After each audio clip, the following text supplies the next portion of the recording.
Pues muchas gracias. Yo había pensado hacer algo parecido a lo que ha hecho Antonio Arroyo al principio, ¿no? Que al modo de Magritte, esto no es una ponencia, porque me ha pasado algo parecido por distintas causas, pero me he encontrado con el informe intermedio de los proyectos de investigación que hay que hacer cuando nos toca y que te lleva un montón de tiempo y que es muy importante porque de eso depende que el proyecto siga bien evaluado, y te sigan financiando y tengas un buen expediente para la NECA. Y eso me ha hecho que le haya dedicado menos horas de las que quería. Pero, no obstante, yo estoy muy contento porque creo que en la ponencia se ven muy bien esos dos ejes de los que antes hablaba. Por un lado, cómo tenemos que intentar, el Reino de España me refiero, los poderes públicos en España tienen que intentar evitar condenas reiteradas, y cómo, por otro lado, hay una influencia, queramos o no queramos, incluso hasta cuando el Tribunal Constitucional no quiere, al final la doctrina, la jurisprudencia sobre derechos humanos acaba calando, como es quizás inevitable, en el derecho español. Voy a dividir la ponencia en 5 puntos. El primero es intenciones, un punto de partida, y quiero partir de una paradoja, ya os lo diré ahora mismo. En segundo lugar, hablaré de la vida familiar en la jurisprudencia del Tribunal Europeo de Derechos Humanos, y voy a dividir siempre dos aspectos generales, y cuando hable de aspectos generales voy a hablar de expulsión de extranjeros, a eso voy a llamar general, y cuando hable de específico voy a hablar del derecho de los menores a no ser separados de sus padres, que realmente lo que quería hacer cuando hice la ponencia, aunque no es lo que voy a hacer cuando saque el artículo, porque al final lo que me da cuenta es que el objeto no es exactamente ese. El tercer apartado es la vida familiar en la jurisprudencia del Tribunal de Justicia de la Unión Europea, por tanto son los dos tribunales europeos, vamos a ver lo que opina uno y lo que opina otro. El cuarto apartado, que como veis no es sospechoso de ser neutral, es negativa del Tribunal Constitucional a reconocer el derecho a la vida familiar en España, aunque también habrá unos principios generales, y también hablaré del derecho de los menores a no ser separados de sus ascendientes. Y el último apartado lo he llamado crítica. Ahí hablaremos de una reciente condena por parte de Estrasburgo al Reino de España. Hablaremos de lo que es la tesis del trabajo, de si tenemos que cambiar algo y qué vías hay para cambiarlo. Hay una vía indirecta, ya lo diré, y una vía directa. Y terminaré con un cambio legislativo reciente que creo que en el fondo está actuando en contra de la doctrina del Tribunal Constitucional, pero de acuerdo con lo que nos viene de Europa. Esa es un poco la exposición. Voy a hablar siempre de dos artículos normativos, de dos preceptos normativos en España. Simplemente os los digo ahora, aunque luego jugaré con uno o con otro, iba a decirme con venga, no, según la jurisprudencia, referida a uno u otro. Uno es el artículo 57 de la Ley de Extranjería, que permite expulsar a los extranjeros en situación irregular. Parece bastante lógico, así dicho, pero ya veremos que esto ya es mucho más complicado de lo que parece, de lo que dice el precepto. Y el segundo es un artículo mucho más polémico en la doctrina, en la jurisprudencia, que es el artículo 89 del Código Penal. Artículo que permite antes se decía a los extranjeros en situación irregular, ahora dice a los ciudadanos extranjeros, que es mucho más, el ámbito subjetivo ha crecido bastante, se le puede sustituir la pena de cárcel por pena de expulsión inmediata del país y prohibición de regresar en X años, dependiendo de los casos. Bueno, empiezo con el punto de partida y con la cierta ironía o con la cierta duda. Al albur de la última reforma del artículo 89, así empiezo y así acabaré la ponencia, hay una circular de la Fiscalía muy interesante, extensa, sobre cómo se debe interpretar el artículo 89 desde el punto de vista del Ministerio Fiscal, cuando se debe actuar, en qué tipo de procesos y pidiendo qué tipo de cosas. Y en ella se afirma que, por ejemplo, antes de expulsar a nadie hay que tomar en consideración el arraigo de esa persona en nuestro país. Y dice la circular de la Fiscalía, os leo textualmente, el arraigo personal del extranjero se vincula, en la citada circular, con el derecho a la intimidad personal y familiar, reconocido en el artículo 18.1 de la Constitución, y el derecho a la vida privada y familiar en la formulación del artículo 8 del Convenio Europeo de Derechos Humanos. Yo creo que esta afirmación no es del todo correcta. ¿Por qué?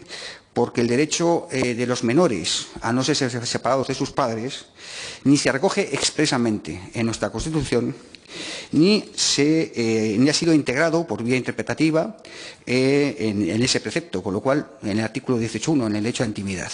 De hecho, como veremos, hay una negativa expresa a entender que ese derecho está recogido en nuestro ordenamiento constitucional. Y, sin embargo, os decía, paradoja. Hay un artículo de un convenio internacional, hablo del artículo 9 de la Convención Internacional de Derechos del Niño, de 1989, que nos obliga, porque España la ha suscrito, y que dice en su artículo 9, los Estados partes velarán porque el niño no sea separado de sus padres contra la voluntad de estos, excepto cuando, a reserva de revisión judicial, las autoridades competentes determinen, de conformidad con la ley y los procedimientos aplicables, que tal separación es necesaria en el interés superior del niño. España está obligada a cumplir este precepto, no lo digo yo, lo dice la propia Convención y el acto de firma. Este artículo recoge previsiones específicas, por ejemplo, si el padre o la madre está en la cárcel, o, por ejemplo, cuando el padre o la madre se ven sometidos a procesos de deportación que conlleve la separación de padres e hijos. Uno de los supuestos que a mí, como ya os he adelantado, me interesa es el de la persona que haya entrado en un país de forma irregular, lo que llamamos el extranjero en situación irregular, en situación administrativa irregular. Y, como os decía, el Reino de España se ha comprometido a respetar este derecho de los menores. Se dice que en el instrumento de ratificación el rey ordena cumplirla, observarla y hacer que se cumpla y observe puntualmente en todas sus partes. Bueno, vamos a ver cómo esto no es exactamente así. Pero antes de ver lo que ocurre en el Estado español, vamos a ver qué ocurre en Europa. Voy a empezar hablando del Tribunal Europeo de Derechos Humanos y luego hablaré del Tribunal de Justicia de la Unión Europea. Si empezamos por el Tribunal Europeo de Derechos Humanos, simplemente voy a hacer un resumen. No voy a dar nombres de sentencias, pero todo lo que voy a decir es de origen jurisprudencial. Todo el trabajo está basado en jurisprudencia de distintos tribunales. Aunque, por ejemplo, sobre el artículo 89 hay muchísimos trabajos, además de una alta calidad científica, pero me parece que justamente en el proyecto lo que nos interesa es ver las corrientes, ¿no?, las influencias jurisprudenciales. Por eso he preferido abstraerme lo posible de la doctrina. ¿Qué ha dicho el Tribunal de Estrasburgo en relación con aspectos generales, expulsión de extranjeros? Bueno, la verdad es que ha matizado muchísimo ese mandato, que por ejemplo está en nuestra ley, como en otros Estados miembros, de que se puede expulsar a un extranjero en situación irregular. Ha venido a exigir que se tengan en cuenta una serie de cautelas, una serie de requisitos. Os leo algunos. Por ejemplo, hay que tener en cuenta el tiempo de residencia de esa persona en el país, hay que tener en cuenta la naturaleza y circunstancias del delito, para determinar si es una amenaza presente y actual o no lo es. Hay que tener en cuenta su estado físico o psíquico, hay que tener en cuenta que no afecte a la vida familiar, sobre todo si guarda relaciones de convivencia o dependencia. Aquí la jurisprudencia tanto de Estrasburgo como de Luxemburgo, yo creo que Luxemburgo la ha recogido de Estrasburgo, es que tanto ocurre esto cuando uno vive con el hijo o cuando mantiene físicamente, económicamente al hijo. Al final, si el padre o la madre se va y ese sustento del menor, tenemos un problema de dependencia y, por lo tanto, una vulneración de derechos humanos. Hay que tener en cuenta no solo el impacto de la expulsión en el extranjero, sino en su entorno familiar. Esto ocurre, por ejemplo, si, dice el Tribunal Causa, si es un niño menor, si yo expulso al mayor, al menor lo estoy expulsando igual. Luego está afectando ya los derechos también de esa persona. O la vinculación del afectado con el país de procedencia. Puede ocurrir, vamos a ver luego un caso de personas que son expulsadas a países donde nunca han estado, aunque sea su nacionalidad. Esto puede ocurrir en la práctica. Gente que haya estudiado aquí, haya tenido aquí su vida, pero no sea, por el motivo que sea, no tenga la nacionalidad española. Bueno, sobre el derecho a los menores a no ser separados de sus ascendentes, en ese aspecto concreto, que como digo es lo que he llamado aspecto específico, me interesa hablar sobre todo de una sentencia, y aquí sí me voy a centrar en los hechos, para que luego comparemos cuál es el supuesto que se ha planteado en España, a mi juicio muchísimo menos evidente, mucho más evidente en cuanto a la solución jurídica que merecía el caso español que el caso suizo. Este es un ciudadano nigeriano que en Suiza es condenado, en primer lugar, por posesión de una pequeña cantidad de cocaína a 4 meses de prisión. Se casa con una señora suiza cuando acaban de tener 2 hijos en común, gemelos. Pide el permiso de residencia en Suiza, se le concede, está en Suiza tranquilamente, pero de repente es detenido en Alemania por un delito de tráfico de drogas a una prisión de 42 meses. Cuando solicita la renovación del permiso de residencia, Suiza se la deniega.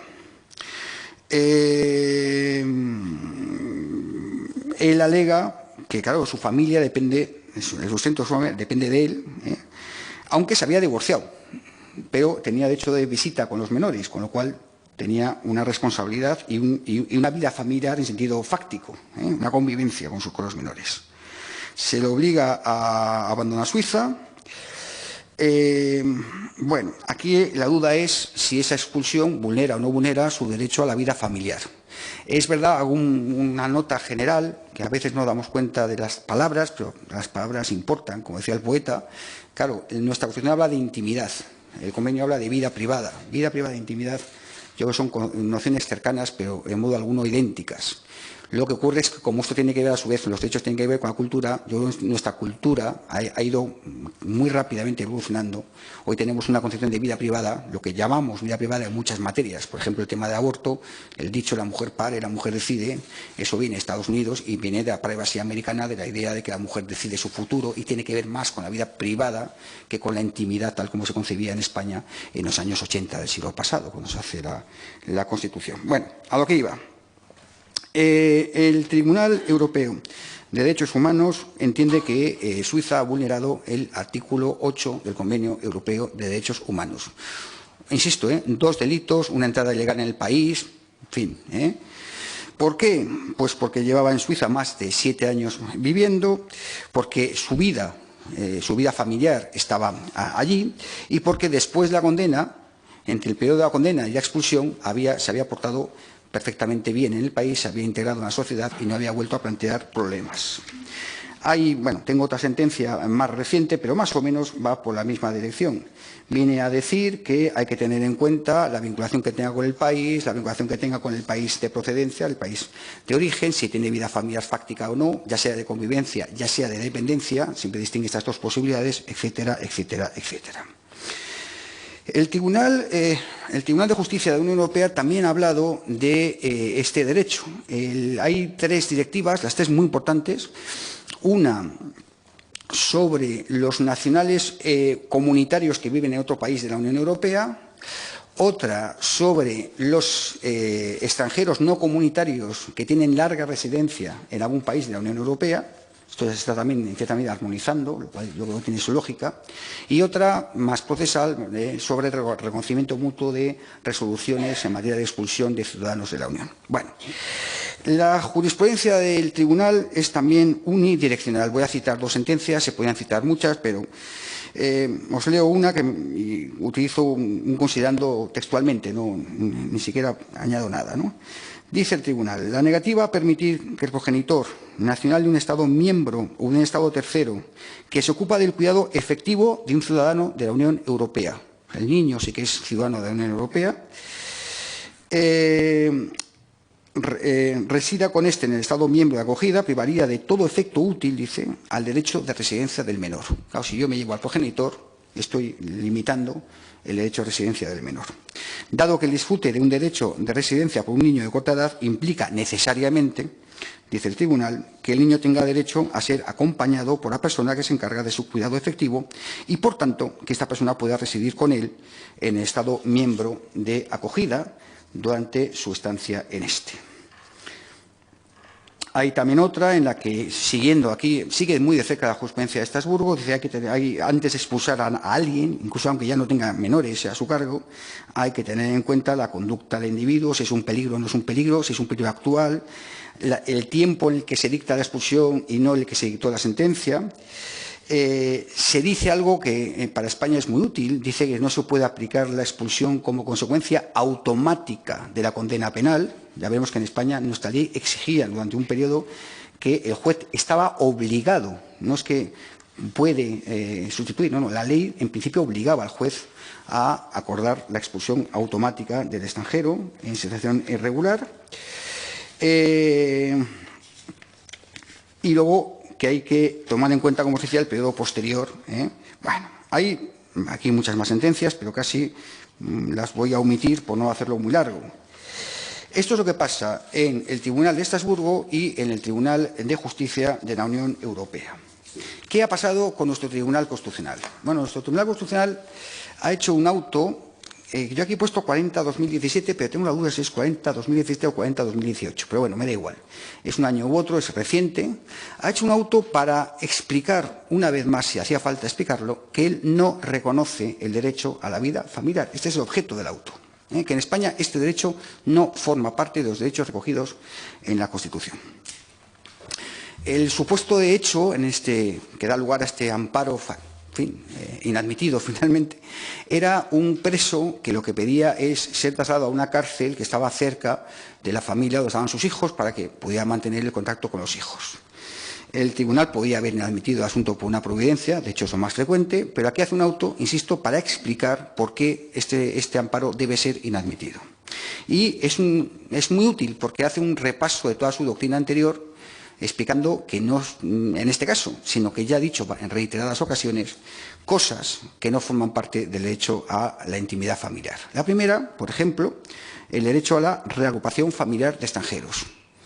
Es verdad que el tribunal ha dicho que este derecho no está recogido en el artículo 18.1, que en su caso estaría en la protección de la familia, un principio rector que está en el 39, la protección de los hijos, también un principio rector, pero que no forma parte de un derecho fundamental.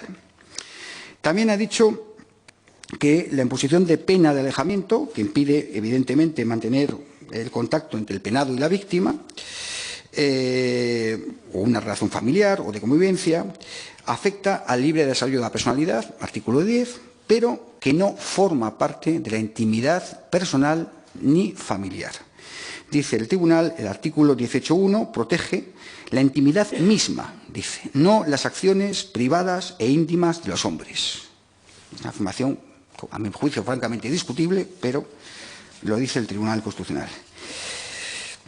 Este auto dice algo que es llamativo. Dice, bueno, es verdad que una vez sí que hemos dicho algo que tiene que ver con la vida familiar, pero no justifica por qué esto sí que entra en el 18.1 y el resto no entra. Me refiero a una sentencia que a lo mejor os suena porque salió en la prensa sobre el derecho a unos padres a hacerse cargo de los restos de su hijo, no sé si os sonará, para incinerarlos. Bueno, ahí dijo que sí que eso estaba amparado por el 18. Lo que pasa es que este auto no dice por qué eso sí y todo lo demás no, lo cual es ciertamente llamativo. Si vamos a lo específico, como siempre, vamos a una sentencia, para mí es una de las sentencias más criticables de las que ha dictado el Tribunal Constitucional, y me sorprende porque no soy la única persona que piensa esto, a un otro letrado del tribunal coincidíamos en esto, que era una sentencia un poco, cuesta leerla, una sentencia muy dura, y además parece que está escrita en contra de la recurrente, lo cual es llamativo. Destaca el tono en el que está redactada. Me refiero a la sentencia 186/2013. El supuesto era muy curioso. Era una extranjera en situación irregular, argentina, llega a España, pues encuentra a un señor, se gustan, estas cosas que ocurren en la vida, y van a detener a ella y a su pareja, marido, por un delito menor, al parecer de drogas. La sentencia no lo cuenta, pero parece que era un tema de menudeo de droga, y la condena muy pequeña, 2 años, 3 años, pero en aquel momento, como ya os he adelantado, el precepto penal imponía, por su situación de extranjera, situación irregular, la pena de expulsión. El problema es que esta señora dice que no solamente tiene un marido español, que esto se puede discutir, que tiene una hija en común, de 3 años. Que, claro, si la echan del país, la están separando de su hija. Una buena parte, me encantaría detenerme mucho en la construcción argumentativa de la sentencia, porque realmente es muy interesante, pero me voy a intentar centrar en lo que digo. Voy a hablar solo de 2 de las quejas, ¿no? La primera, porque me parece que explica muy bien cómo el tribunal hace una sentencia se ve un poco la pata, digamos así, ideológica de la sentencia, y la segunda porque es la que nos ocupa. Pero no quiero dejar de lado que una de las discusiones que hay entre la mayoría que decide denegar el amparo y la minoría que decide estimar el amparo, que cree que hay que estimar el amparo, es si se ha invocado o no el derecho a tutela judicial efectiva. Esto es muy subjetivo, a mí me parece que está invocado, es verdad que no de forma expresa, pero es que además el Tribunal Constitucional tiene un mecanismo en la ley, que son el llamado trámite del artículo 86, que es cuando justamente hay una cosa que no está clara en la demanda, el tribunal puede ir a las partes. Este era un caso clamoroso, a mi juicio, en el que hacía falta, porque, insisto, era muy discutible. El tribunal obvia ese trámite y entiende, la mayoría, por supuesto, que no se ha invocado el 24.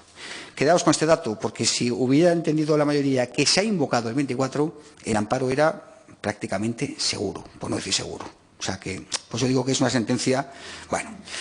La recurrente invoca dos derechos, la libertad de circulación y, de residencia, en este caso, mejor dicho, por motivos obvios, y, como no, la intimidad, ¿no? La vida familiar. En relación con la libertad de residencia, aunque no nos afecta esta ponencia, pero me parece que es interesante la obstrucción que hace el tribunal, porque es un poco dura, creo, ¿no? Viene a decir que, bueno, que sí que entiende el tribunal que efectivamente la expulsión de la madre afecta en alguna medida a la menor, ¿eh? La madre no, porque la madre es una extranjera en situación regular, pues se está cumpliendo el ordenamiento jurídico, pero hay una afectación, digamos, ese derecho en la menor. Pero dice que, dadas las particularidades del caso, esa lesión no alcanza la gravedad suficiente para ser amparada. Y os quiero recordar esas dos razones que da el Tribunal Constitucional, a cada una, a mi juicio, más disparatada. La primera es que la madre no es la única progenitora conocida y residente en España. Está el padre, con lo cual, oye, se puede quedar con el padre, no hay ningún problema. La segunda es mejor. Como en el proceso se ha dicho en algún momento que la menor ha estado a cargo de la abuela, en algún momento, dice el tribunal, que la propia abuela se puede encargar de la manutención de la menor. Estos son los dos argumentos, a mi juicio, de muy poco peso que da el Tribunal Constitucional. Claro, el problema está en la vida familiar. El tribunal recuerda que el artículo 18.1 de la Constitución no recoge ni el derecho a vida familiar ni el derecho a la reagrupación familiar. Se limita, ya lo he dicho antes, a reclamar un ámbito reservado al individuo para sí y para su familia. Viene a decir, miren, esto está en los principios rectores. Claro, los magistrados discrepantes presentan una visión distinta de la queja y del tratamiento que a su juicio merece recibir. Llama la atención sobre si se puede estar generando una discriminación, si se puede obligar a los padres a convivir o si la sentencia, la única forma de mantener la convivencia familiar, ¿cuál es? Obligando a la menor y al padre a exiliarse a Argentina, lo cual, si os acordáis, va justamente directamente en contra de lo que ha dicho tanto el Tribunal de Justicia como el Tribunal Europeo de Derechos Humanos. Bueno, vamos, no sé qué tal voy de tiempo, pero ya entro en el último apartado. Voy bien, pues entonces, bueno, incluso a lo mejor adelantamos. Vamos con la crítica. Y la crítica, voy a hacer algo raro, voy a hablar de una sentencia reciente de Estrasburgo, voy a hablar de mi opinión y voy a concluir con una reforma legal. Es un esquema raro, pero creo que es bastante interesante. Empiezo con la sentencia reciente, esa sentencia Saber y otros contra España, una de las últimas condenas, de finales de 2018, y tiene que ver con esa aplicación automática del artículo 89 del Código Penal, esa norma que obliga, en esta redacción todavía obligaba, en esta aplicación, porque claro, el asunto es previo, el asunto es antes de la última reforma, obligaba al juez a sustituir la pena de cárcel por la expulsión y la prohibición de regresar al país. El tribunal entiende que esta norma no se puede aplicar, como está previsto en la ley, de forma automática, que el juez está obligado, por el convenio, no por la ley, pero sí por el convenio, a ponderar, a condicionar esa medida a una serie de factores. ¿De cuáles habla? Pues algunos que ya hemos citado en clase antes, quiero decir, perdonadme el lapsus. La naturaleza y gravedad del delito, y dice, este es importante, pero no es el único. Es más, en España había parte de la doctrina que decía, no, es que la ponderación ya la ha hecho el juez que condena. Si yo te condeno por hurto o por tal, te condeno a 2 años, ya he ponderado también tu expulsión. Claro, dice el tribunal, no, estos son 2 medidas distintas. Es más, el tribunal dice, ojo, no vale con que usted acuerde de la expulsión, es que cuando vaya a expulsarle tiene que volver a ponderar, porque si ha habido un transcurso largo, como ocurre en esos temas a veces, que ha pasado 2 años y en 2 años el ciudadano ha tenido una vida ejemplar, pues mira, aunque usted acordara eso en su momento, ese canon, esa proporcionalidad ha cambiado y por tanto usted tiene que cambiar el asunto.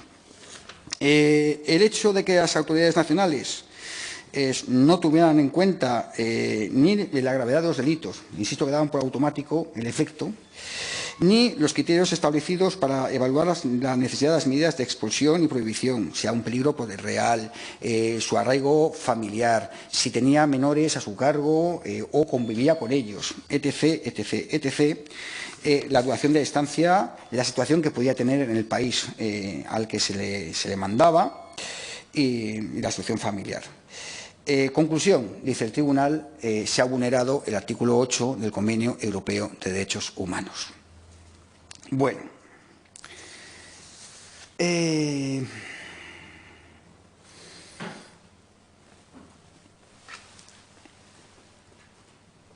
¿cómo se puede solventar esto? Lo curioso es que con esta sentencia tan dura, el tribunal, a mi juicio, ha cometido 2 errores funestos, ¿no? Se puede criticar, por lo menos en la conclusión, por 2 razones. Una subjetiva. Yo creo que esta señora mereció ser amparada. Creo que la construcción jurídica no es correcta. No acoge, digamos, la doctrina de Estrasburgo. Ojo, yo he criticado, a lo mejor, sobre todo a un amigo que me conozca, yo he criticado que el tribunal acogiera la doctrina del derecho a la paz social, a la paz medioambiental, el derecho al silencio, que también se conoce así, ya no sufrir contaminación en la casa, porque creo que ese derecho, digamos, trastoca mucho la naturaleza del artículo 18. Me parece que pega un salto en el derecho. Sin embargo, creo que no estamos en esto. El artículo 18 habla de intimidad familiar. Me parece que el supuesto es muy distinto. Me sorprendió que en aquel caso integrara en el derecho a la intimidad el derecho a no sufrir ruidos en la casa y que le cueste acoger esta manifestación de no separar a padres y hijos. Me parece que admite un encaje mucho más natural. No hay que forzar, me parece, el derecho. Pero es que lo curioso es que el propio Tribunal Constitucional tiene una línea jurisprudencial muy interesante y muy exigente, diciendo que en aquellas resoluciones judiciales, en materia de expulsión también, que afectan a menores, hay un control, digamos, intenso sobre la razonabilidad. Es un canon reforzado de motivación, como solemos decir en los tribunales, ¿no? Canon reforzado de motivación, usted me tiene que explicar muy bien por qué usted puede afectar a esa vida familiar de un menor. El tribunal exige constantemente tener en cuenta las circunstancias de cada supuesto, tener en cuenta la gravedad de los hechos, tener en cuenta los principios de nuestra Carta Magna que garantizan el desarrollo de la personalidad, tener en cuenta, dice el tribunal, la protección social, económica, jurídica de la familia, ¿no? En una sentencia también reciente vuelve a decir que hay que tener en cuenta, en concreto, necesariamente dice, el interés prevalente del menor. Los que, sobre todo, estamos hablando en civil y tal, los que hemos trabajado en cualquier tema que tenga que ver con menores, sabemos que cuando hay un menor, primero el menor, siempre. Y a partir de ahí ya el resto se va modulando, se va encajando, pero el interés superior se dice superior por algo, porque es canon. Mi tesis es que si estamos de acuerdo con ese principio de interés superior del menor, es que normalmente cuando hay una motivación reforzada es porque hay un derecho fundamental detrás.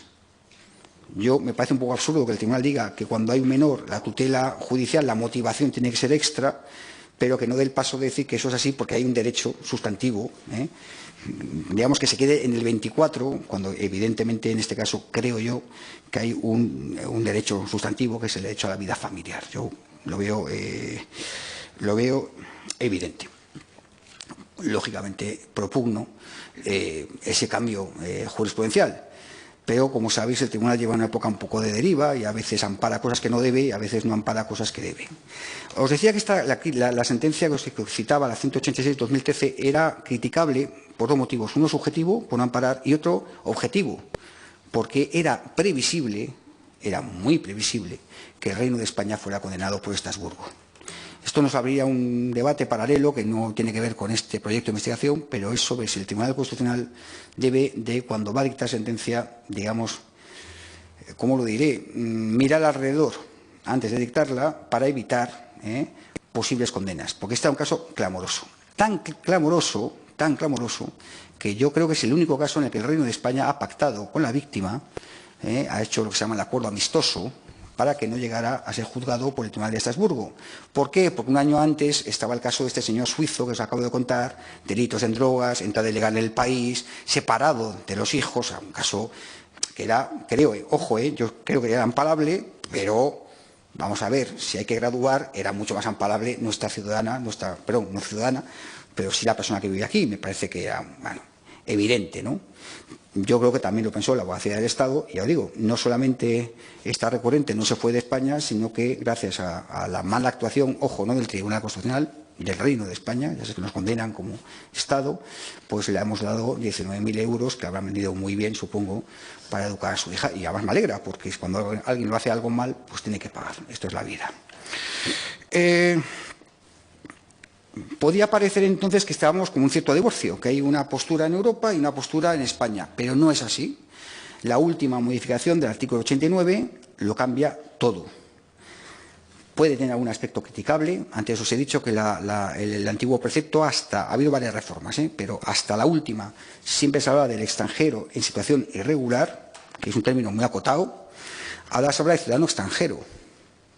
Es decir, un señor que tenga papeles, si delinque, se le podría aplicar, en principio, entraría en el ámbito subjetivo de aplicación del artículo 89. Eso sería la parte, digamos, negativa. Ahora, primero, la medida deja de ser obligatoria, es potestativa para el juez, y además se dice expresamente que el juez tiene que ponderar la vida familiar, el arraigo, los derechos fundamentales. Es decir, que en la práctica, pues decía que esta ponencia tiene que ver con los dos ejes. Estamos ante un nuevo derecho, vida familiar. Es verdad que es un derecho que está en mutuación. Yo recuerdo la sentencia, creo que era de 2010, en la que el Tribunal de Estrasburgo dijo, mire, el matrimonio homosexual, el matrimonio no lo reconocemos, pero una pareja del mismo sexo tiene vida familiar. Eso es un cambio tremendo. Eso es una bomba dentro del derecho.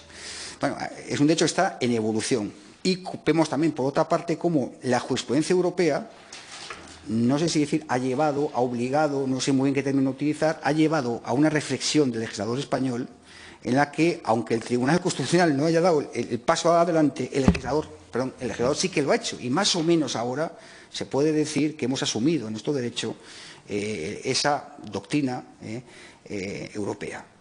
Y ya está. Yo es lo que quería contaros. Muchas gracias.